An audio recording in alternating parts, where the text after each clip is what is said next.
بسم اللہ الرحمن الرحیم۔ السلام علیکم۔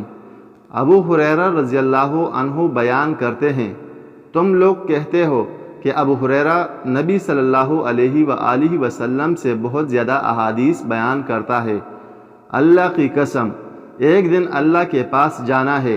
میرے مہاجر بھائی بازاروں میں خرید و فروخت میں مشغول رہا کرتے تھے، اور میرے انصار بھائی اپنے اموال کھیتوں اور باغات میں مشغول رہا کرتے تھے۔ میں ایک مسکین آدمی تھا۔ میں اپنا پیٹ بھرنے کے بعد پھر رسول اللہ صلی اللہ علیہ وآلہ وسلم کے ساتھ رہتا۔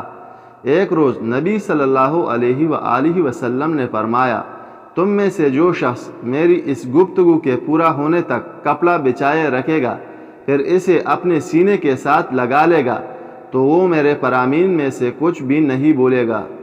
میں نے داری دار چادر بچھا دی، اس کے علاوہ میرے پاس کوئی اور کپڑا نہیں رہتا تھا۔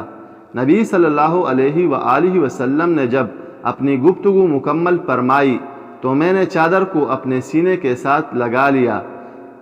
اس ذات کی قسم جس نے آپ کو حق کے ساتھ مبعوث فرمایا، میں اس روز سے آج تک آپ صلی اللہ علیہ وآلہ وسلم کے فرامین میں سے کچھ نہیں بولا۔